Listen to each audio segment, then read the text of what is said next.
Welcome to 1850 Main Street, a place where friends get together and talk about their country and hope for a brighter future. Your hosts have built this spot over the past 40 years, meeting every day with people who are in the headlines and behind the real stories. Today, Rob Walgate and Alan C. Duncan from the Public Square are joined by David Zanotti, the CEO of the American Policy Roundtable. The question on the table today, what does Apple consider to be the top 100 albums of all time? And why should we care? I've got to tell you, I enjoyed immensely the 1850 episode you guys did on tearing down buildings and what they got replaced with. You had me, I don't do top 10 lists, and you had me. See, I love a list. I like a nice list. I couldn't not like a nice I list. like a It's nice so list. perky. My mind wandered. After we did that, my mind wandered because I was thinking of all the iconic sports ballparks that have been torn down. So I feel another show coming yeah, on. that Maybe we probably can do will that be one. another show. And I started, and then I thought about you and I's trip in Cleveland. Yeah. To the Classic Park. League Park. League Right. Park. League Park. Classic Yeah. Park. You're a So mine Steelers was- fan. You wouldn't know. Yeah. To League Park. But so many of the historic, iconic sports venues that have disappeared. All right, so since we had lists going, all right, I thought, okay, let's give Alan another shot at a list. We And got you a bigger list. You came up with what? Well, I didn't come up with it. Apple came up with it. Okay. But it's their definitive, according to them, this is their definitive Apple Music, their definitive top 100 albums of all time. And we love music around here. If anybody's ever been to a Christmas in America event, knows how much we love music and musicians. We had to take a look at the list, and I think we all have some opinions. Well, music leads revolutions. Music leads cultural change. Music leads so much. In fact, my wife was just commenting on the latest Hunger Game movie that came out, the prequel, and how the role of music used in that story was phenomenal, and how it sets the stage for so much else for the other three that followed. I haven't seen it yet. I'll have to check it out. It's very and look for that. interesting. So Apple's got an album list, and I don't know, where do you start? You start at the bottom, top 100 of all time? I mean, where's Casey Kasem when you need him? What Well, first of all, I think it's worth mentioning why Casey Kasem, Rob, by the way, was a disc jockey, okay, who had a show at a top one, top 10 hits. Yeah. So aired on the weekends, yeah. Well, I guess first of all, why should we care? I think in part we care because we're recording this on an Apple device. Many people are probably listening to this on an Apple device. Apple is a huge company worldwide and particularly in America. So if they're deciding their definitive list, it's a streaming service many people use. Everybody's probably had iTunes at one point that they're kind of trying to phase out. I want to know what they think. Yeah, now you got my skin crawling just a little bit because Apple is, what Steve Jobs did in understanding the absolute necessity of a moment in history, we're either going to bring personal computing into the hands of everyone, or it's going to stay exclusively in the professional fields and in the corporate field. And what he took the risk on believing was the right thing. And because of that, the world has changed dramatically. That being said, Apple scares the living daylights out of me. There was a point in time a couple of years ago where Apple had more cash on hand, $74 billion. They had more money on hand in their possession than the United States government had in its possession at that moment in time. It's $74 billion in spare change around, right? I mean, they are huge. And what flips me out even more is the logo, okay? I would have been okay if it was just an apple, but the bite out of it, there is a history to it. There is a history to it that maybe it's not quite as creepy, but they left it. So I mean, they leave it open for the whole thing. It at least feels like subtext. Okay, but anyhow, they and of course they certainly have the right to tell us what the best 100 albums are because they don't do. No one does it albums anymore. Not so small. Thank you to Apple Music. That's a great point. I have heard people talking about that. Like you kind of helped kill the album, and now you're kind of first Napster, then It's kind of like a eulogy to the album, is what this list is. I found an ancient iPod that I had though. Did it still turn on? Yes, not only does it turn on, but I still have the Bose unit that was connected to it, so that I can play this really old these playlists from like I don't know, 25 years ago. Oh, really? Couldn't it be that old? Could it? 20. Yeah, I bet it's 20 years. Wow. That's been a while. Yeah, the iPod preceded the iPhone, right? Yes. Yeah. Yeah. Yeah, it did. Old. Wow. Oh, anyhow, so let's get to the list. What's the list? With any list, you got to start with the snubs, don't you? Who's not on the list? Oh, okay. Who isn't on the list? All right. Wow, we're jumping right into snubs. Okay, let's go. Johnny Cash isn't on the list. Oh, you gotta be kidding. Yeah. And again, this is albums. So it's not just artists, it's their albums. So if they're not on the list, you got to tell me what album of theirs should be. And I'd say Folsom Prison. Folsom Prison. Well, yeah, I mean, it's not even close. That like redefined. I mean, so yeah. All right. Okay. So Johnny Cash not on the list. I don't like that.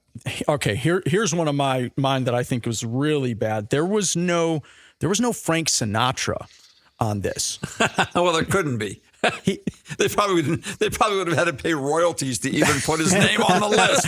Everybody knows you don't mess with Mr. Sinatra. And so the album I would put is In the Wee Small Hours. Of course. It essentially invented the LP in many ways, and it was considered one of the first concept albums. Like, I don't know how you leave that one off the list. So, don't mess with Frank. That's what it is. Okay. Okay. All right. Didn't you see The Godfather? I mean, what do you? Didn't you see The Offer? Come on, I'd be afraid to leave him off the list. Okay. If you put him on the list and he's not number one, you've lost. So, that's fair. Okay. All right. What else, Rob? There's no Elvis on the list. Yeah. Look at. I'm out. That's it. Find somebody else to finish this. So we didn't show Dave the list. Yeah, he hasn't seen the list. Intentionally, because we wanted the raw reaction. So we're getting the raw reaction. And which Elvis album would you say, Dave? I don't. That should be. Well, I'm thinking his debut, perhaps. Elvis Presley. How about the double album from Hawaii? How about the religious album that won him his hymns album that won him his Grammy? I mean, wow. Well, and that gets us. There wasn't, and this, there's not a lot, if any, gospel music on this list. And I saw a writer from MSNBC brings us back to the logo with the bite out of it. I'm sorry. Sure. So no Mahalia Jackson, no CeCe Winans, Mavis Staples, Andre Crouch, Blind Boys of Alabama, Al Green, Kirk Franklin, like none of those. Artists. Is this a list of just albums that have sold a lot on Apple? That's a great question. I don't know. They didn't really lay out for you the metric by which they were ranking these. So none of those were there. Wow. Another one that I thought was quite a snub was Otis Redding, which is my favorite male vocalist of all time. He was not represented on this list. His Otis Blue has some unbelievable hits on there. This isn't personal; it's business. Well, they are encouraging you when you go on Apple's website. They are encouraging you if you want to listen to these albums. If you want to listen to these albums, you can stream here. So they are albums that they're trying to direct you to, which seems interesting as well. Even more snubby. Okay, so why don't we get? Unless there's another one you just can't wait to tell me isn't there. Let's talk about what is there. Where do you want to start? Do you want to start the top 10 or the top 50 or? Yeah, I will say. Yeah, let's say who just made the cut at 100. Who just made the cut? Well, at 99. Let's go 99. That's one everyone will know. Mm-hmm. The Eagles, Hotel California. Okay, they made the cut. They made the cut. It's a big sell. It's a big selling. Better be 98 album. Really good things ahead of them. Well, I thought it was interesting. The only country album, I believe, on the list was number 85. Yeah. Casey Musgraves. A lot of people may be saying, who is Casey Musgraves? But that is the only country album on the top 100 from Apple. Yeah, that was. And I found it interesting. Odd. She has a song, a very popular song.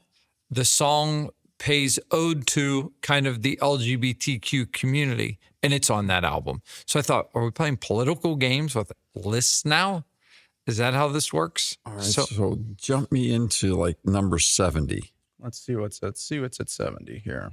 We'll take this by tens. Straight Outta Compton, NWA. So that's a rap album. That was a very influential rap album, a very politically charged rap album. I'm not surprised that it's on the list. Not. Yeah, rap. Now, people. I don't know if people know.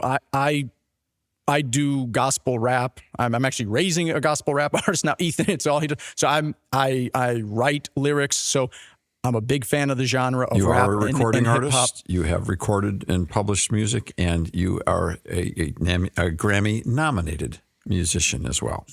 I say Writer. all that to say, I'm a huge fan of rap. It's very heavily weighted in this list. Is it really? There's a lot of rap, which many of the albums I agree should be on this list, but at the expense of one country album. And Rob knows I'm not a huge country fan, but I do like, for example, Willie Nelson did the album Stardust, which is not on this list. That's the American Songbook. That's his versions, his covers of the American Songbook. Is Willie on the list at all? Willie is not on the list. He's recorded 70 albums, and not one of them, he's an iconic artist, 90 years old. I would have thought that maybe he could get something on this. Okay. He's not. Stardust would have been the album, I think. Many people consider that his greatest one. Thanks for stopping by at 1850 Main Street. We're glad you're here. Do you want to learn more about what is really going on behind the scenes in public policy? Tune in to The Public Square on over 200 radio stations coast to coast. Or download the free Public Square mobile app from your app store. Just look for The Lamppost. Find out what America is really talking about at thepublicsquare.com.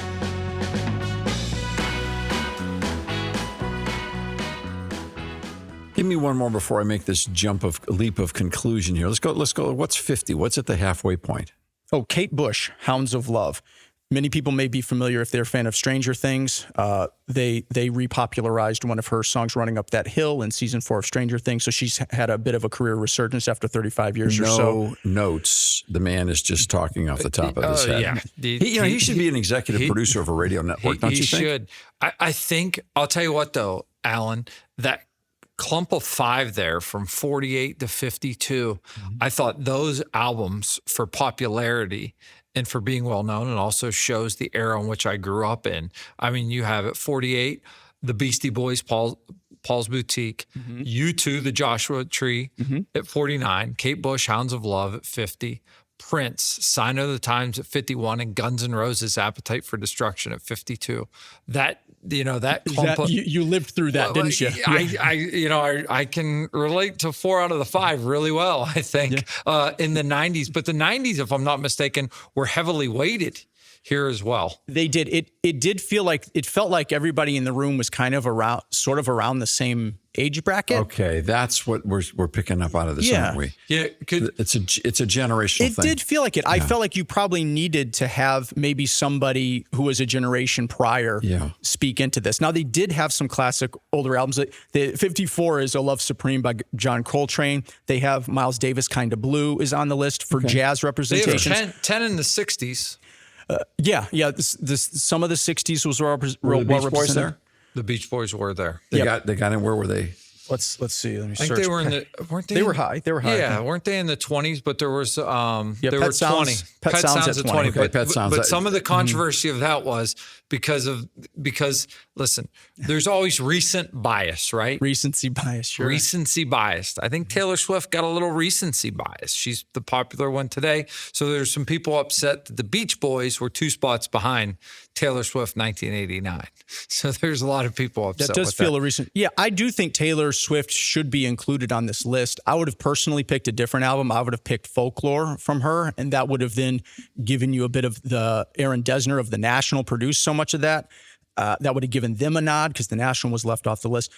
But yeah, it was a little odd to see Pet Sounds below that. I mean, Pet Sounds invented a lot of the recording techniques that some of these other artists would use. So obviously the Beatles would have dominated if we started in the 60s. And I'm guessing, did the Beatles get one for the 60s and the 70s? Well, they came in at number 3. Abbey Road is ranked as the third best album of all time, according to this list. And then they also had Revolver on this list as well. Yeah, so they had 2 on the Beatles list. Didn't make it, 1964. Well, and you know what else is surprising? They didn't have Sgt. Pepper's on here, which, I mean, most people consider that the Beatles' best album. Some people might say the White Album. It depends on what, again, these are eras. Did the Stones make it? Yeah, Exile on Main Street at 53. Were there any other European artists, any other British artists? Yeah, there was 12 or 20, I believe. Amy Winehouse. Yeah. Dave Clark 5. Of course not. The Monkees? No, I don't think so. Okay. No, let me see what some other good picks are on there. So you're killing me because I haven't seen the list. Yeah. We got to go top 10, right? You have to pull the list up to listen to the show. Marvin Gaye, What's Going On? Joni Mitchell, Blue. Highway 61 Revisited, Bob Dylan, Fleetwood Mac, Rumors. These are some ones that our listeners might know off the top of their heads. Okay, Those are on. so I can't take it anymore. What was number one? Number one, The Miseducation of Lauryn Hill, 1998. This was my era. I'm not going to argue with that pick, actually. Okay. So this is going to rest the point that this is clearly generational, which people have the absolute right to. That's fine. All right. So this is a more, and this, I think it's just even a bigger point and even a more interesting point is it's really hard to be a student of music. It's really hard to get way back. And how far is way back? I mean, is the 40s way back? Well, my wife was very disappointed that Nat King Cole's Christmas album wasn't on this list. Wow. That's for sale in Target. That's not like some obscure piece of year. Yeah, that's a classic American album. And I do think that was another thing people were talking about was it was very American centric. You mentioned British artists, but there wasn't a lot of global world music on this. Sure. So they might have should have qualified that. So what does it mean? I mean, I don't know if it means anything other than that the people who sat around Apple told us what they like. Yeah. I think that's basically what it is. I wonder if there's anybody over the age of 50 who contributed to making up this list. It doesn't seem like it. Yeah. There was no classical music on this list. And again, these are albums we're talking about, so you have to tell me what albums you would do. So I will. Glenn Gould in the 50s recorded these Bach piano pieces called the Goldberg Variations. And this was a very high selling for a classical album. It's considered a landmark piece. Pablo Casals did the Bach cello suites in EMI Studios before it became Abbey Road Studios in the 30s. He won a Presidential Medal of Freedom for his contributions to the recording arts and to music. These are landmark albums. If I played you the Bach cello suites right now, you would know it. You hear it everywhere. But no classical. It's just very interesting to me. So what's this say about culture? I mean, if this is the definitive generation, if they make the mark and they're the standard going forward, then has the standard left a lot of prior standards out? I think we're forgetting a lot of our history. I think we're forgetting how we got where we are. So you just wanted to continue this conversation about tearing down old buildings. Well, here's the thing. I was tearing down old songs. I got it. Well, you can't tear them down though. That's the thing. You can try, but we have shelves of vinyl here. You got to try to preserve them. Mm-hmm. But that's the thing. You don't have to tear down old music to build up new music, but you can forget it. And so I would encourage people, don't forget what came before. I'm a big fan of modern music. I'm, still making music to this day. I'm a big fan of modern music, but I'm also a really big fan of a lot of stuff that's come before. And I recognize that's what we've built on. I do want to go back to the number one album for a second, The Miseducation of Lauryn Hill. This is an album that combines rap and singing to great effect. Lauryn Hill is a great performer, and she's really only given us one studio album. She was a part of the group. One album, and Apple ranks it as the top. Mm-hmm. Wow. She was a part of the hip-hop group, the Fugees, in the 90s. She spun off as a solo artist, gave us this album, which is considered a masterpiece of the genre in the time.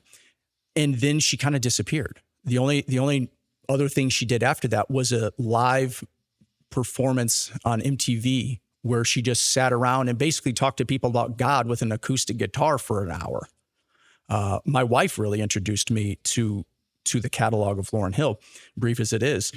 But it's interesting that this album contains one of the most life-affirming songs about motherhood that I've ever heard. And Apple happens to have ranked it number one. The song is To Zion. That's her son's name.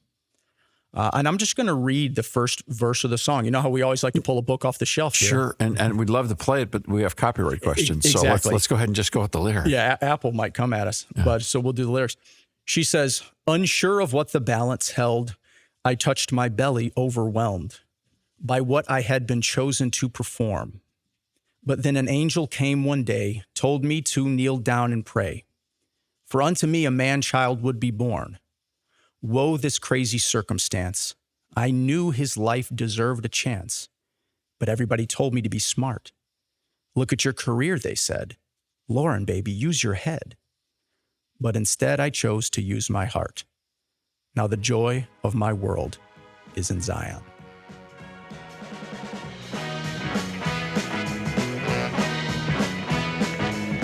The conversations are just getting started.